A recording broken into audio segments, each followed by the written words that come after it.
Sinon, Martine Aubry aurait été la candidate du Parti Socialiste. Moi, je reviens sur ce que disait Marc, qui parle de ligne politique claire, avec Jean-François Copé. Ben, la ligne politique claire de Jean-François Copé, qui consiste à dire, quand on vote Front National, on a la gauche, on a Taubira, ben moi, qui suis un homme de droite, je n'en veux pas. Je ne la suivrai pas. Je suis d'une droite humaniste, sociale, qui refuse les compromis avec le Front National. Ce qu'a fait M. Copé au cours de ces derniers jours, de mon point de vue, le rapproche du Front National et le disqualifie pour incarner l'unité de l'UMP. Non, mais t'as entièrement raison. Sauf que le militant UMP, il est pas contre des accords avec le Front National. C'est lui qui votera. Il faut qu'il y ait des courants au Congrès. Bah oui. Ah, Stéphane, tiens, il est dans le Var. Il est à l'UMP, auxiliaire de vie. Bonjour Stéphane. Salut les GG. Comment vous réagissez, vous, en entendant ce combat des chefs, Fillon-Copé, Stéphane?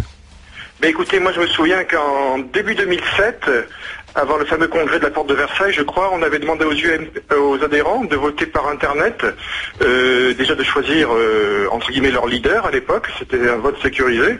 Et moi, je trouve que les adhérents devraient en faire de même. C'est une version primaire pour l'UMP. Et moi, je serais sans aucune photo pour Monsieur Fillon, puisqu'il a été 5 ans Premier ministre. Il a été au charbon, comme on dit. Oui, mais parce que vous voulez, c'est la ligne Fillon, c'est quoi? Pourquoi vous privilégiez Fillon, outre le fait qu'il était Premier ministre pendant 5 ans? Parce qu'à la limite, c'est du passé, ça, maintenant. Et ça, vous avez perdu avec Fillon. Ah ben Monsieur Hollande, il avait bien perdu la direction de son parti, ça l'a pas empêché d'être président. Exactement, c'est ce que je disais. Moi, je pense qu'aujourd'hui, et c'est pas parce que tu es patron d'un parti que tu es forcément le candidat naturel.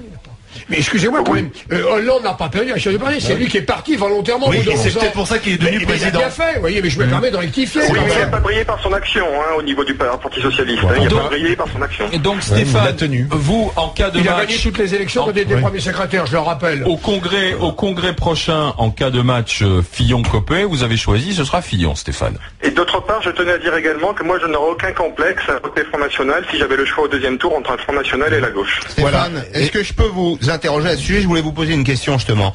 Si la ligne de Jean-François Copé, c'est d'incarner le courant qu'on entend beaucoup en ce moment à l'UMP, qui consiste à dire qu'il n'y a plus de frontières avec le Front National, qu'est-ce qui va empêcher finalement les sympathisants de voter et les militants d'aller plus au Front National, qui est l'original, que vers vous, qui êtes la copie? Pardon, la raison d'être de l'UMP, pour moi, c'est d'incarner le courant de la droite sociale et humaniste. Et rien d'autre. Oui, vous courez, là. Non, il faut aller sur le terrain parce qu'on tombe dans le piège tendu par M. Mitterrand depuis 86. La gauche n'a aucun complexe à s'allier avec l'extrême gauche. Stéphane, merci. Rendez-vous pour les législatives 10-17 juin. On verra quel est le résultat parce que c'est quand même le premier cap important à passer pour la droite.